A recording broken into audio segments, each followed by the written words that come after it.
Yes, welcome to Kenya Houses Investments Company Limited. We have a project of drilling water here. We have our client here, and I'll allow him to have some questions which will enable us to understand how drilling process is done. How are you, sir? Very fine. Thank you very much for having honored our contract to come and drill water for us here in Cherengani. Very good. Very fast.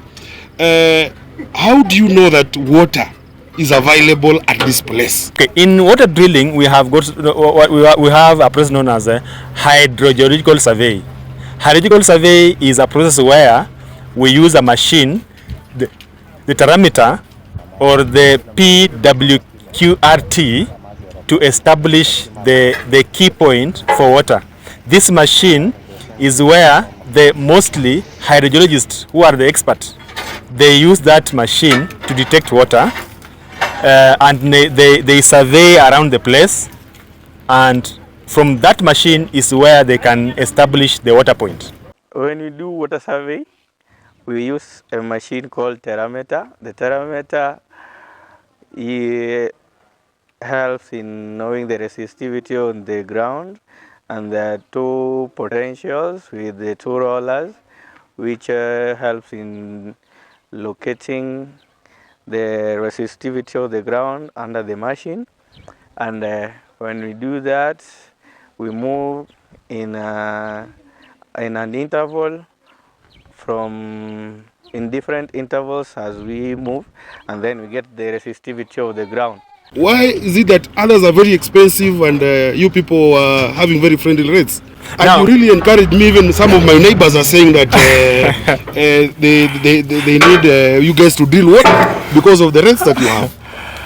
Kenya Houses Investments Company is an established real estate company that provide house construction, house financing, water drilling services across the country, Kenya, Uganda, Tanzania, and even Congo Kinshasa. We are not only in Kenya, but we provide our services even across Eastern Africa.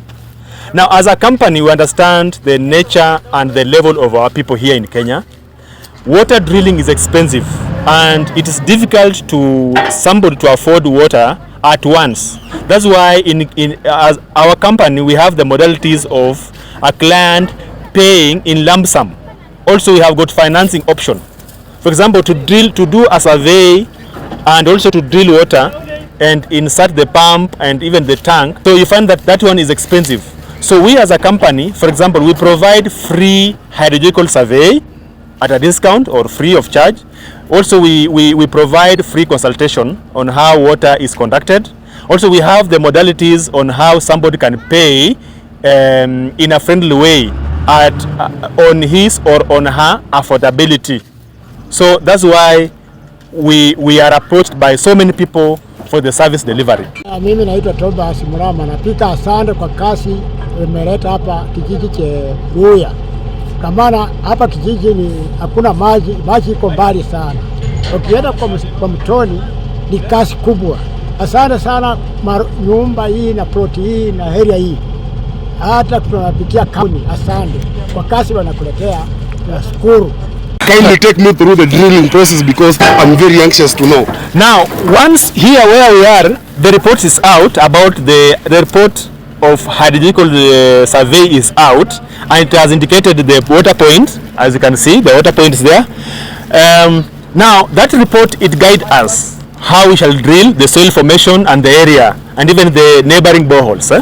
We liaise with the government to comply with the certain regulation. For example, in Kenya, before you drill water, before this machine is on site, you must comply with the government authorities. Once we have complied with such authorities at a fee, then we bring the machine on site. We do the logistics. This is the lorry for transporting those are the casings and other tools that are used for drilling.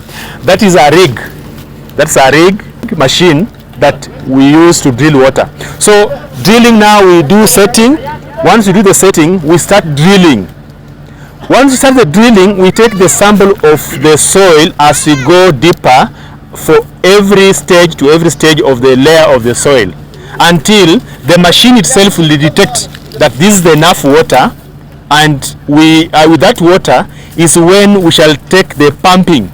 It's not about when we drill that water comes out. No, what we normally do is that we shall drill, water will come out, then we shall test to prove that the water is sufficient or not, and also we shall prove whether the water is enough, is good for human consumption through lab testing or not. So we have got the processes under the drilling process. How long does it take for you guys to drill water from day one until we see now this actual water coming out? Drilling start with the hydrogeological survey. The hydrogeological survey may take around 1 to 2 weeks. That is, to survey may take 1 day, then to come up with a report it may take around one week. Then after 1 week or 2 weeks, then we submit that report to the government agencies for approval. Every state, every country has got its own rules, but I want to use an example in Kenya. In Kenya, once you have done the hydrological survey by the registered hydrologist, you submit those reports to the WARMA, Water Resources Management Authority. That's a body that regulates the water drilling industry in Kenya. Then WARMA will approve. It may take around 30 days, 1 day to 90 days to approve. Then from there you go to NEMA, from WARMA to NEMA. NEMA will also give you a permit to go on drilling. Then finally you need to submit that report to NCA, National Construction Authority. So with that delay, you find that it is time taking. But we as a company, we usually take time to liaise and communicate with those government agencies, because water is life. Without water, there's no life. So we usually comply and also interact with those government authorities so that the processing of issuing the permit is faster.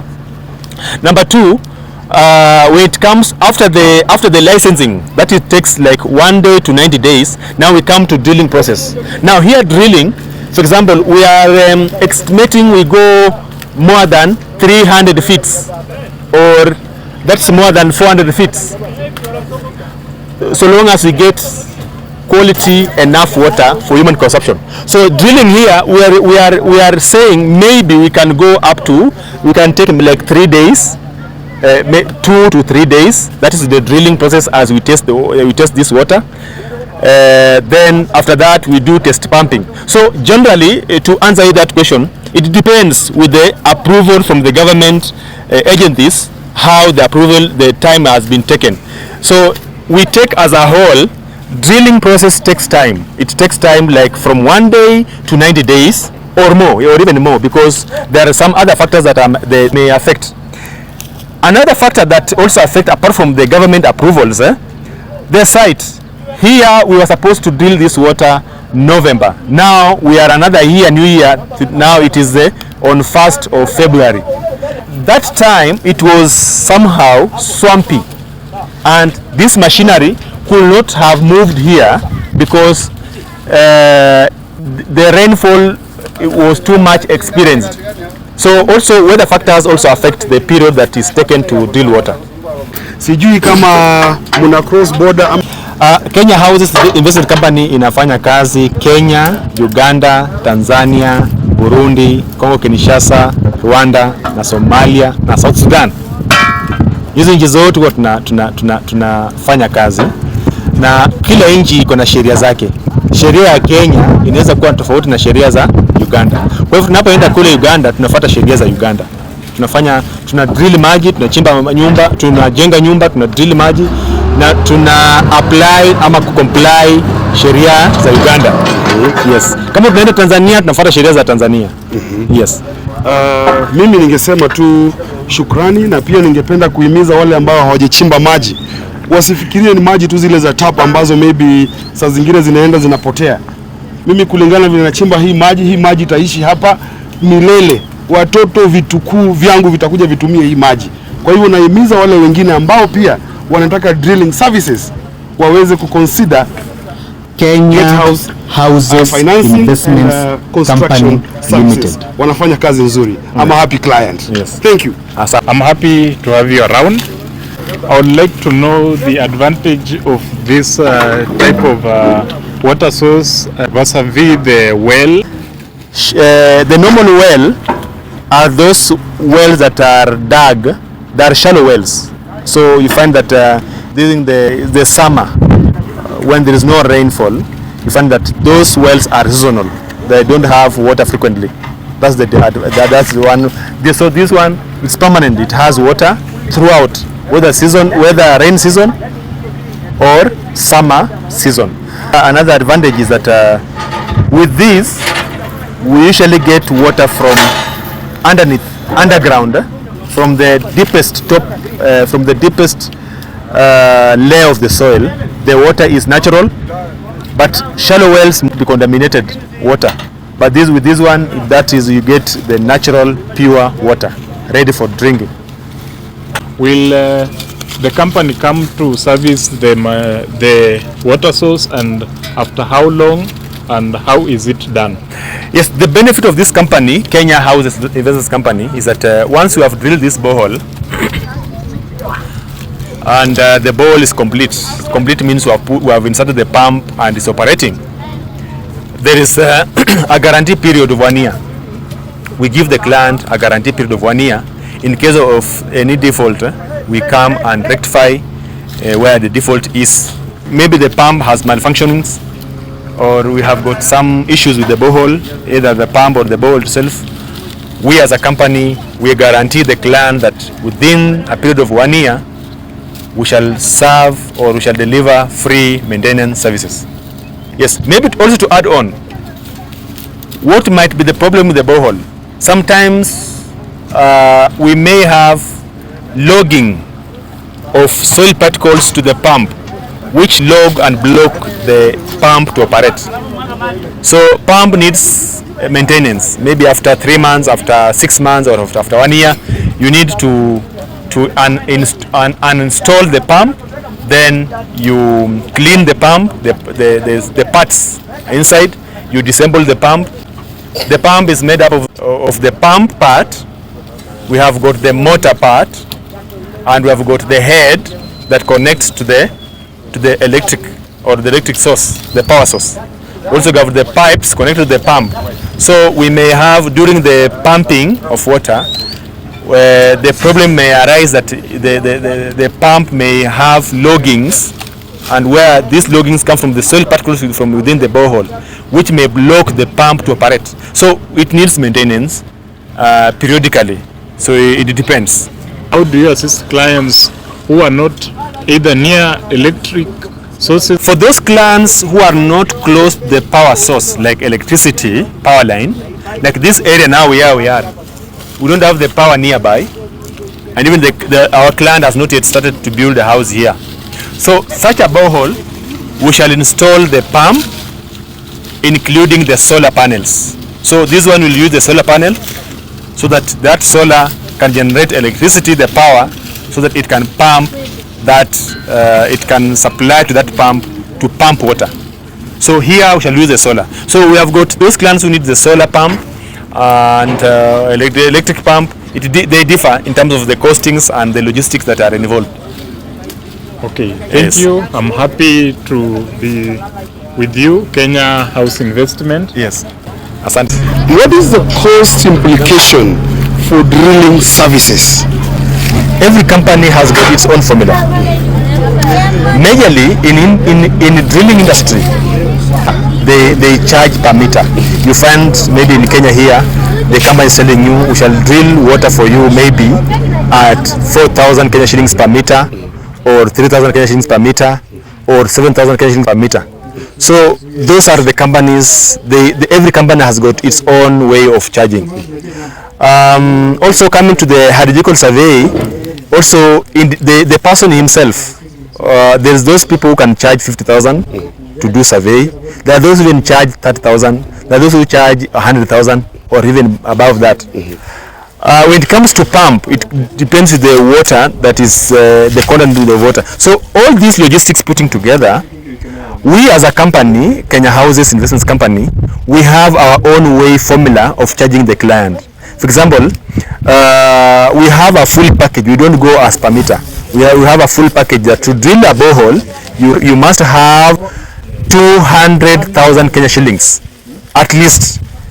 So we first of all we detect water from the site, and that site we survey what's the costly, and we come up with a figure that is affordable to you, which you can pay in installments for you to get water. We don't charge, for us as a company, we don't charge per meter, yes, per depth, because as per meter there's a disadvantages of charging per meter, because let me assume that I've charged you 3,000 per meter, then it means that the deeper I drill, the more I get paid. That one gives it puts the contractor and the client into temptations, because I'll go to the site, start drilling, but I'll not drill water. What I'll go as per the depth, because I need more money. So if I drill 200 meters, then I'll get, for example, 4,000 per meter times 200 meters. So my aim will be getting money, not to drill water. So we as a company, we have a package, a friendly package that can enable any person who need water to be drilled, he can afford. That's why we ask the client, what's your budget? And this budget should be reasonable, depending on also the location. When I say location, assuming you are drilling in eastern part of Kenya, Machakos County, at a place called Ruai or Mlolongo, or let us say Isinya, Kajiado County, those places are of black cotton soil. So to drill water in those areas could be more expensive than drilling water here, because of soil implication that is involved. Soil formation is different. There it is clay soil, black cotton soil. Here it is red soil. You can see there is red soil or loam soil, normal soil. So here it's at least cheaper compared to the other side, because of the location, the type of the soil. Another reason is because of the water table. In western area here, you can see the vegetation is green, meaning that the water is not so deeper. So the water table is also close. So the cost implication, we go as per the client. For us as a company, we go as per the client affordability and negotiation. We don't charge as per meter. What are some of the challenges that you might face, probably, that a client will not be happy or a client will be happy, or something that you can explain to the client for the client to explain, to understand? We have so many challenges in the drilling industry.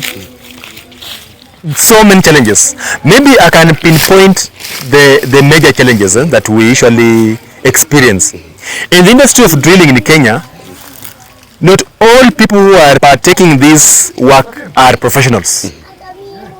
Mostly this industry has been taken up by, mostly I can say, quacks, or those people that are not well trained in industry in water drilling. You find, even starting from the hydrogeological survey, you find that in Kenya we have a problem that the real professionals have been overtaken by the unprofessional people. So even the machine that they are using, they have not been inspected. The charges that are charging is not reasonable. So you find that the lack of professionalism within the industry.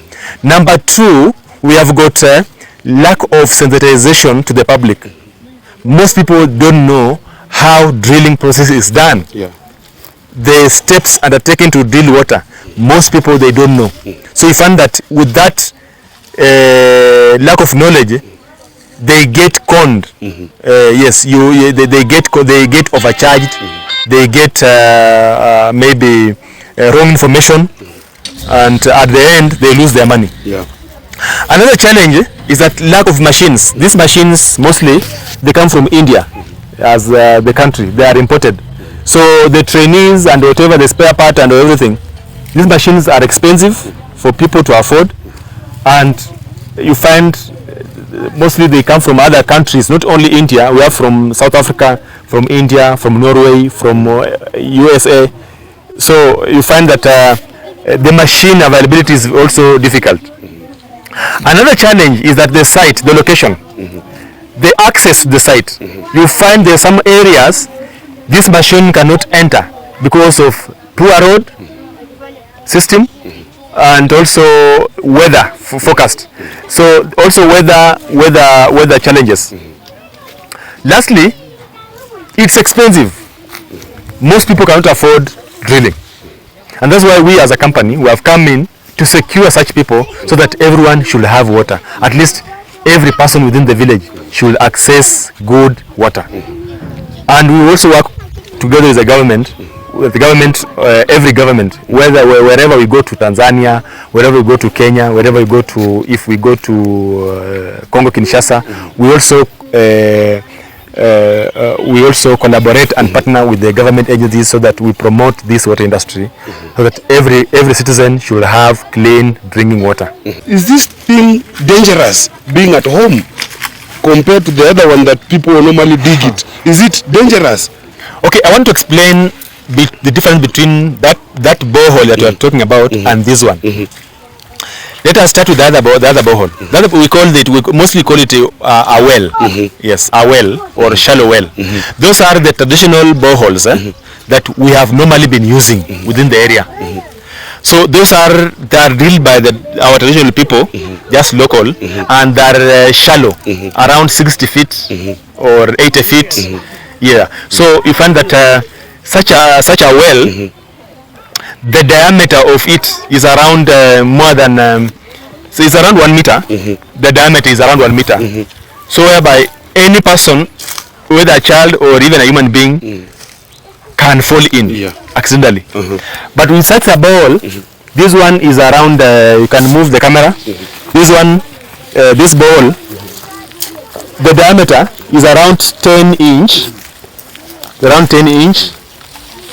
And when we put casing, it will remain to around 8 inches or 6, around there. So we found that this one is not so dangerous as compared to that traditional borehole or traditional wells. So because of the diameter. Another difference is that the way it's drilled. The other borehole you just drill anyhow, but this one there is a logistic way. The process, you start with the hydrogeological survey. You come up with the report, you approve the government sector. After approval, you organize for mobilization of materials. Then once the mobilization of materials has been done, then you come up with the drilling now. You drill the process. As you drill, you take the soil samples. So you be careful with the driller, you should be very careful with drilling, because as you go every layer to the layer, the soil formation may give you salty water or fresh water, whichever. So when they are drilling this one, you be careful. But so this one is the best, although the cost is different, may be different. Yes. Now, assuming somebody has a small homestead, just a small homestead where this drilling machine can enter, how are you going to? Can it fit in a very small place? And now that it is bringing up all this dirt, what are you going to do about this if I just have a small homestead? With this one, so long as this machine can access, there's no problem. Because with this one, there's a place you can even drill on fence. So long as we get a place where the whole lorry, the whole unit can rotate, then there's no problem. It doesn't matter. Where it matters mostly is maybe if there is a sewer line or it's near latrine. So that one we don't drill up to, we inspect. We liaise with the environmentalist and also the health experts, so that they guide us before we drill. Even the hydrogeologist. When we do this borehole, you don't drill near any sewer line or any sewer or any dumping place, because we want to find something that is clean to our body. Yes. About the space, don't worry about it. That is not about it. So long as the space is enough where the whole unit can rotate. Yes. Yes. Now what of this? Now these are just soil particles. They are when you drill, the soil comes out. These are just soil particles, which if you have maybe a construction project, you can use it. But it doesn't have any effect to the land. It doesn't have any effect. Once we do this, we do clearance. We just levelize the site. it doesn't have, this soil doesn't have any effect to the land. Yes. Now I would like the cameraman to move closer. Yes. Now, how do you get this soil out of this small hole? How do you get this soil out of this small hole? Yes. This is a small hole. It's not a small, it's deeper. It's a small because of diameter maybe. This machine, it has a part called compressor. The compressor will switch this part, then it pulls out, it brings the pressure from into this borehole. Then that pressure will pull out these soil particles. I think you have seen that video the way it has been operating. So once you drill step by step, you find a place, then you press the compressor, then the compressor will apply the pressure inside the borehole, then that pressure will pull out these soil particles. Yes, yes, and that's how it operates. Are you getting? So this soil particle, it gets out because of the compressor. You switch on the compressor applies this part, then this part brings in the pressure, then that pressure pulls out the soil particles. Yes.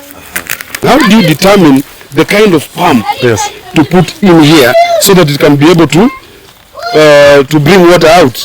Here we have a pump that we use it in field to test. We insert the pump, we do what's known as test pumping.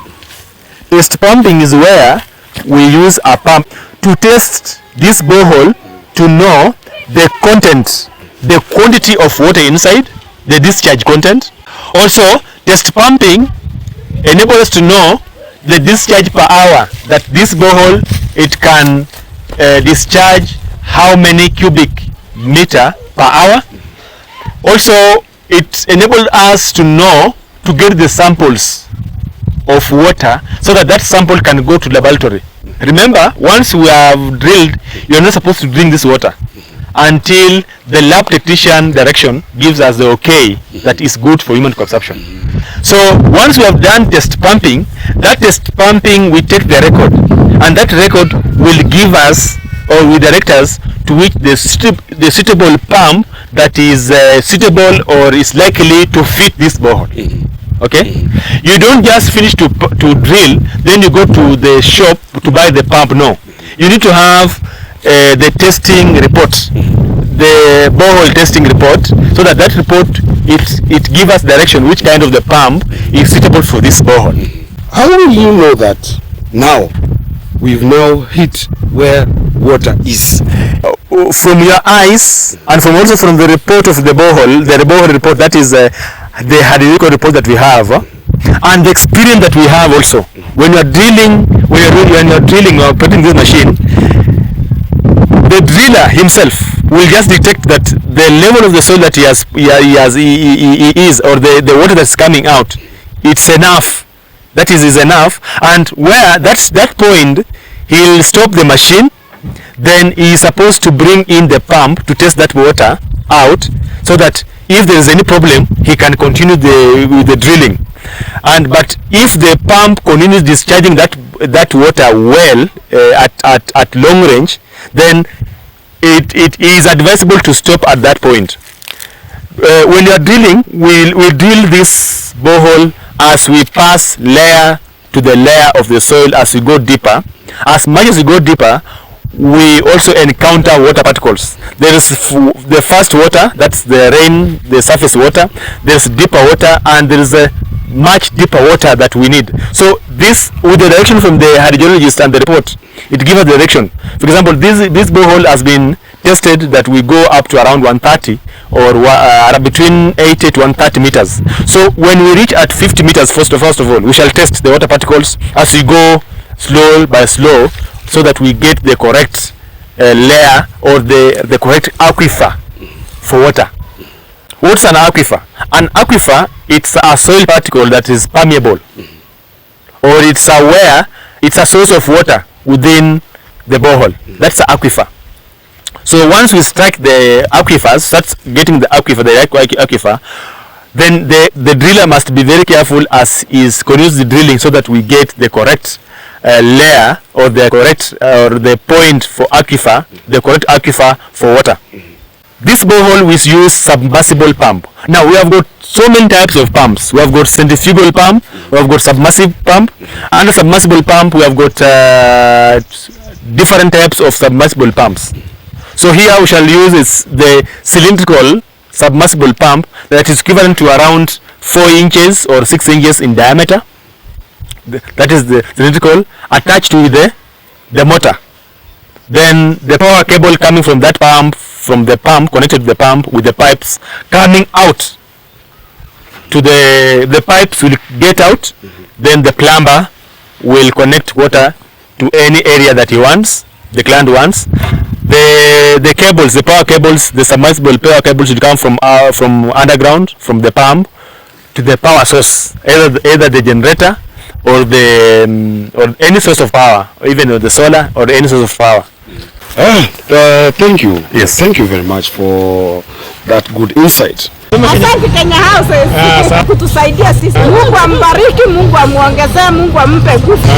May God bless you. Amen, amen, amen.